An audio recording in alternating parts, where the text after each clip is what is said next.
Um, as you know, it's been a very tough time for a lot of us. It's been a very tough 2 weeks leading to this time, and it has exceptionally been very tough for me because coming out from the trauma that we all went through, and after the broadcast, I felt some sense of the broadcast I'm talking about, the broadcast with the president. I felt some kind of dissolution, just like everybody else. It felt like suddenly, everybody was very tired, and rightfully so. And I felt some sense of urgency to quickly call us back, because a lot of the tweets that were coming in were about people saying they wanted to leave the country, and you know how we are, we started to make jokes about these things. I started to get really worried that, a lot of people would just make jokes out of this and all our energy would go down. So I felt the urgency to quickly remind us why we are doing what we're doing, and to let us know that we are actually winning, and that we needed to stop the leaving talks and just get back online quickly and apply more pressure. If you followed my tweets that day, which I did I think about 5 or so, you would notice this quick succession of those tweets and what I was trying to say, and what I was trying to quickly tell people. Unfortunately, one of those tweets, the one which had the "if there are people who people need to come out quickly and talk about it," rubbed some people off the wrong way.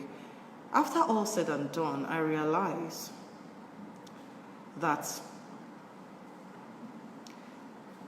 a good portion of people actually understood what I was trying to say. A lot of people actually understood what I was trying to say. A lot of people reached out later and said they understood what I was saying. And so I was very confused as to why people thought that I would mean any harm. If you have been following me, you would know where I stand. I have never hidden my voice. I have never hidden my intention. I have gone through a lot of persecution. I just don't come online to talk about them. I have been an activist for 15 years. Before it even became something that's, is all over the social media and stuff like that. I've been fighting. And I have been attacked many times. Some of you have seen this attack. Some of you have had to, support me or, help me out and stuff like that. And there are some attacks that I've never even come online to talk about.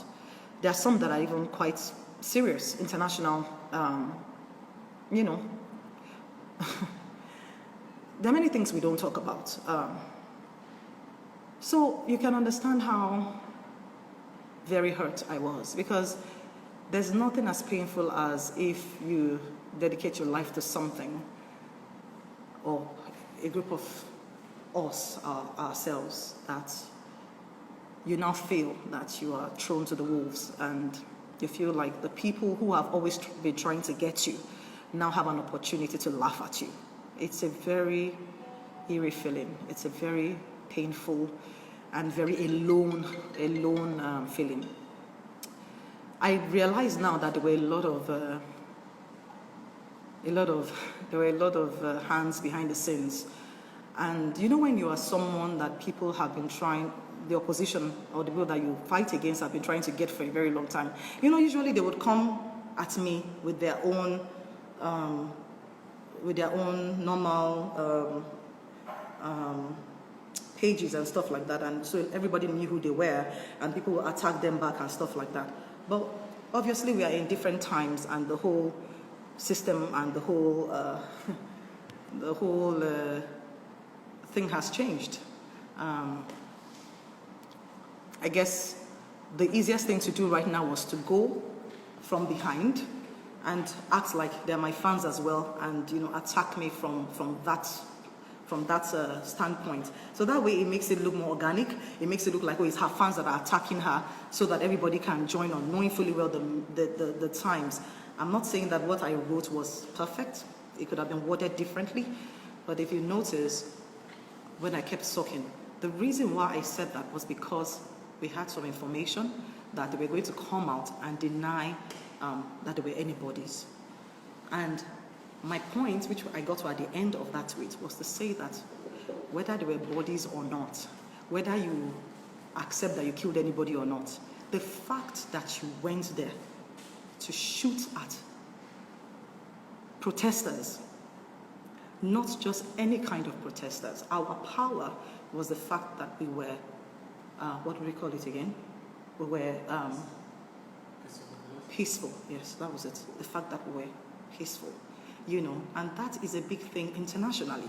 The fact that nobody there was throwing stones at anybody, the fact that nobody there was rioting, the fact that nobody was even fighting back, the fact that everybody was peaceful is a big deal. Under the UN Convention on Laws, of which Nigeria is a temporary member of. Nigeria is a temporary member of the Security Council of the UN. And so, coming from that, it's a big crime. It is a crime already. And that's what I was trying to quickly say, that look, they can't. So when I talked about, what was that word I used? When I talked about sensationalism, I wasn't talking about us. I wasn't talking about sensationalism from us. I was talking about them. Because if you notice, there was a lot of talk, right? There was a lot of propaganda and a lot of this did not happen, that did not happen, and and all of that. It was very confusing. And I was trying to say, they can't let them not slow us down, because whether that or not, the most important thing is you went there and they already accepted. Remember that they already accepted that yes, the military went there to go shoot. So they can't deny that. And already accepting that is a crime, a major crime. And so I was trying to quickly bring everybody back to that. So having said that, my people, this is what I had in mind. And this is what I tried to bring up. And if you go back to all the tweets that I have been tweeting before that time, you will see that this is where I have been. Now let me go and correct the notion, because I saw a lot of people saying Omotola was paid, Omotola has compromised, or more Omotola. I'm an orphan. I lost my father when I was 12 years old. By God's grace alone, I worked very hard to become where I am today. If you know my story, you will know that I am not somebody that compromises. I am not somebody you can lure. I am too stubborn. I'm a rebel. I am not somebody you can lure with money. I do not respect money. I do not live for money. I live for purpose. And I have never in my life been bribed by government, even in places where I could have collected and chopped mouth. I have never collected government's dime, one dime. So what exactly will I be needing that compromise for at this point in my life? Is it that at this point now God has not blessed me from nothing? What will I want to be compromised for? By who? Where? Who is that person that can bribe me? Please, please, please. It's very painful to hear those things. It's very painful. I've challenged them many times. I've challenged them. I've said, if there's anybody out there who is a government official who has ever given me anything, they should come out and say it. You knew the other time when we had a fight on Twitter where one of them came out and whatever, they said something about Jonathan, and I said, if you have ever given me anything, come out and bring out the proof. Did you see anybody come out with anything? So if I didn't then, why do you think I will now?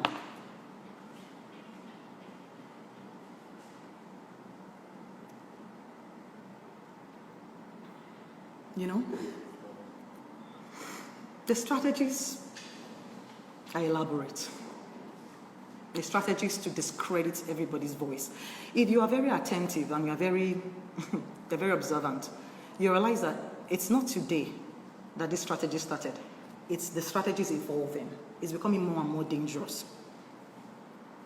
I realized eventually now, after I took time out to, because sometimes when you're in a war front and you feel like the war is hot, it's only wisdom for you to retract and go and understand what's going on.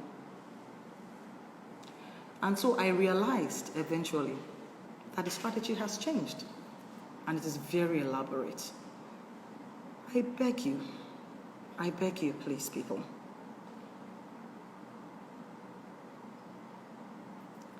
For the people that have been very consistent, we need your support, we need your help. Sometimes it feels alone doing this. It feels very dangerous, and it feels very, you feel, sometimes you ask yourself, why am I doing this? So please, and please, Omotola is not after anybody's money. I can never be compromised. Everything I do for myself, for my children, for my children's children, for this country to get better. Because who does not want to live in a sane society? If you go and check my antecedents, I didn't just start today. I mean, I posted this on my Instagram the other time, where I said, I think I posted, was the picture? I posted a picture side by side, yes, of me working with Enough is Enough 10 years ago. The picture is still there. 10 years ago. That was 2010. 2010. I mean, it's not the first time I've done that, but that was just, one of the, because they posted it, and so I had it to post. So, police brutality did not start today, and we've not been fighting it in just 2020. We started fighting it as far back as 2010. Imagine what we have been through. Imagine the attacks, and we are still fighting it today. We are still fighting it today. But more than ever, we are closer to solutions. More than ever, there is hope.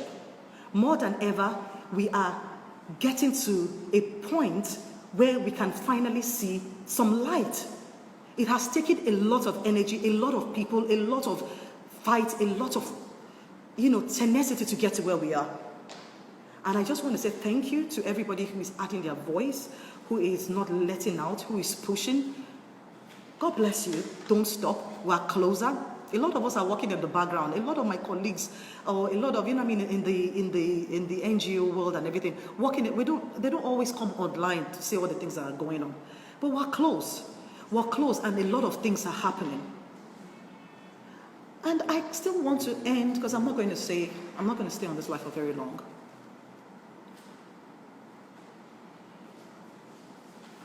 I want to say that. I want to talk to the government.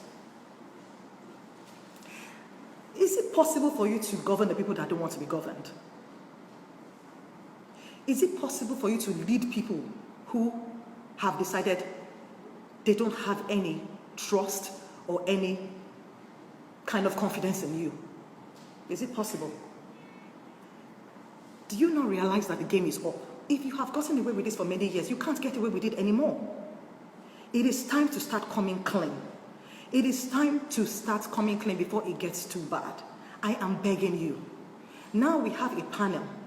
Please let it be true. Let us find the right answers. And if you cannot, you cannot find the right answers, get out of the way. Get out of the way.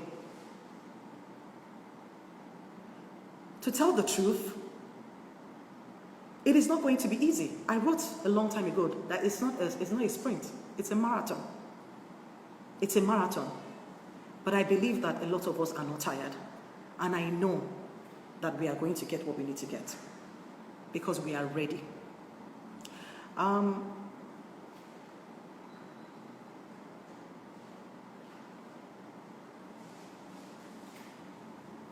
Just on the comments now.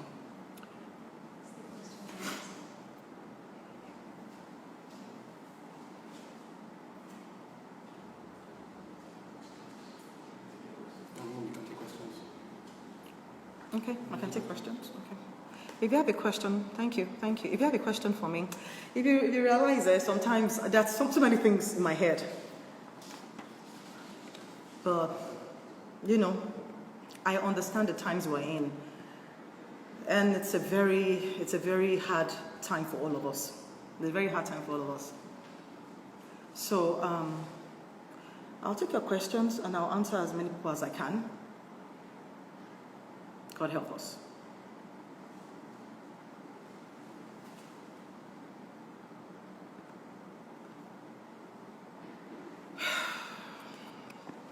Do you want to answer this one, some of these questions? Okay, what is this?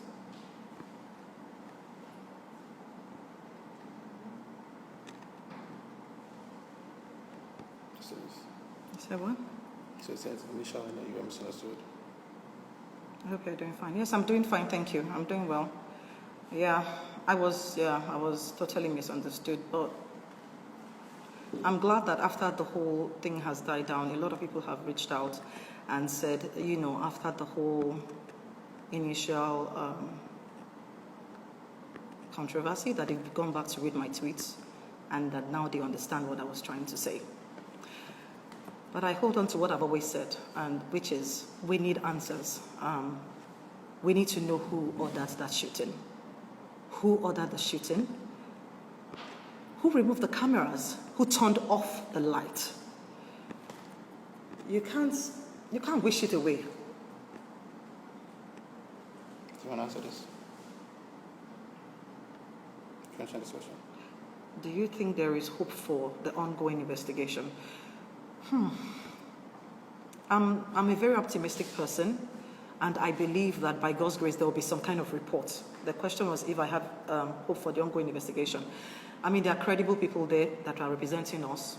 There are strong voices, and so I believe that things are going to come at them. Things are going to come at them, but I know they are strong people and they'll be able to withstand. Do I feel like this will bring out the kind of results that we want? I hope so. I really hope so. But I feel that the climate is different, and I feel we are at a time when nobody's going to let go. So if their plan is to sweep things under the carpet, because they've done this kind of panels before.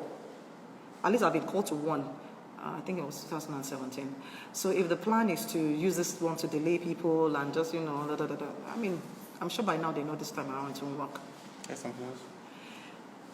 If all voices are one as yours, we will get there soon. Thank you. I hope so. Amen. Some questions on Twitter. Sorry? I have some questions on Twitter. Can you read them to me, please? The Feminist Coalition, how do we ensure they don't stop supporting this cause of police brutality? So I don't know the people at the Feminist Coalition. I don't know them personally, but I have friends who are common friends with them. Because, most of us are all in the same circle, the NGO circle and all of that. And I know they're very honorable people. I'm sure they won't stop. I mean, because what you guys don't understand is, I know that people have failed us. And I understand. I understand it. People have failed us. People that we've trusted have turned and gone into government, and then we are like, this person was a voice, and everything, and then they now use it for their own selfish gain, and now they go for office and positions and all of that stuff. All I beg you is don't distrust everyone. Because then what else do we have? If you distrust everyone, then what do we have? So I mean, let's try. Let's try until somebody proves beyond all this that they are thieves or this for their own interest. Let's give them some support and let us see how. Because sometimes it's discouraging when you are doing so much. And don't forget that this is a very dangerous thing that we do. And we have families. We have families. People are talking into your ear. You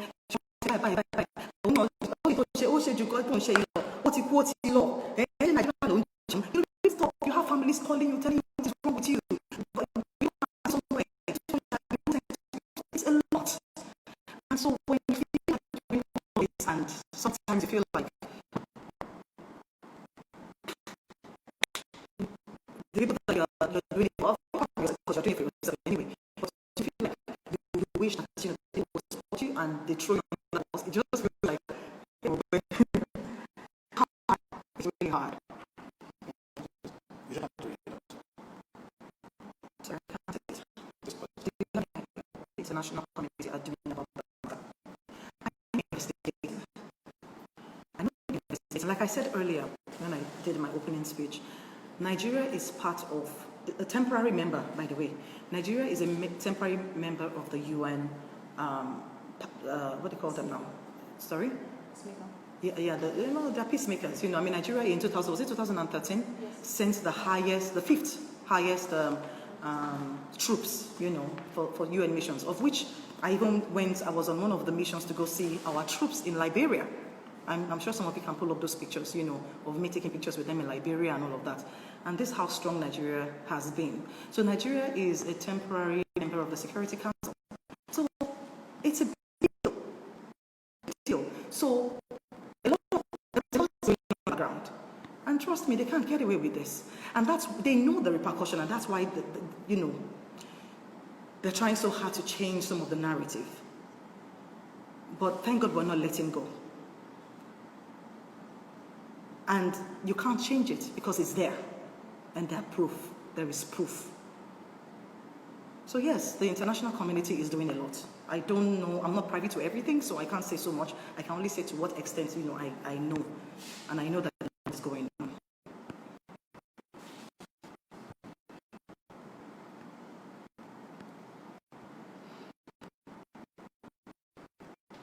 What do you think we can do to achieve our ultimate goal? Yeah, Of this protest? I like what Mr. Douglas said, which is planning towards 2023. Because the truth of the matter is, in those days when there's a problem like this, the military will come in or there'll be a coup or something like that. Now, the world is frowning at that, so there can't be a coup. You cannot take out a legitimate government that was voted in, and all of that stuff. Except the protest continues and then, they're asked to step down or something. So the only way would be, I am not very sure, is to continue to make our voices heard, to make our voices loud, and begin to plan towards the next election. But a lot of people are scared to come out because people are like, if I come out, you don't trust me. So we have to find a balance. We have to find a balance and allow people, support people who are willing to come out. Guide them, but support them. I think I'm not sure it's another way to be honest. Take the pressure on and start with the organization.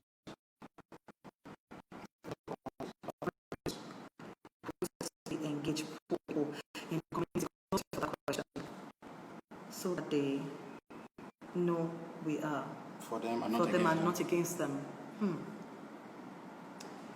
You have a suggestion? What are you going to say? You're going to say something?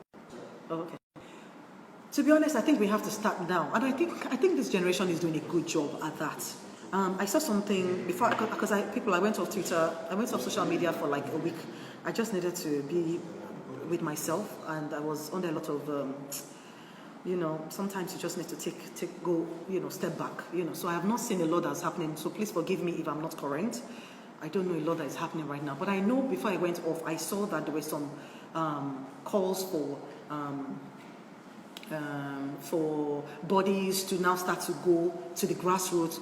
That at the end of the day, what is the point of all of this we're doing if people in the grassroots don't really understand politics, right? Yeah. Don't really understand. So I know that also as celebrities, we have a lot of work to do.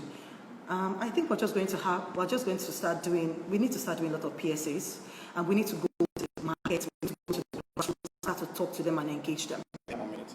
1 minute. So I think we need to go and start engaging people. And engage people wherever you are. Don't think that, okay, my houseboy. Oh, I'll give an example. In my own house, for example, the security people in my neighborhood, we engage them. And a lot of them you'll be very surprised that a lot of people are actually activists. They are real activists in their hearts, but sometimes they feel like people don't care what they have to say. So I think just engage everybody that you can engage. Engage everybody around you. It starts with that as well. I think this is the most important question. Yes, the most important question, and this is how I am still going to end this, is who ordered the shooting? Who ordered the shooting? To be honest, I believe that we might need even the international community to come in, because I really doubt if I ordered the shooting, if I will hang myself. I don't want to say more than that, if you know what I mean. So we need to know who ordered the shooting of peaceful protesters at the Lekki toll gate. There is no escaping it. There is no escaping it. And the earlier we can answer this question and move on, the better. God bless us. God bless Nigeria.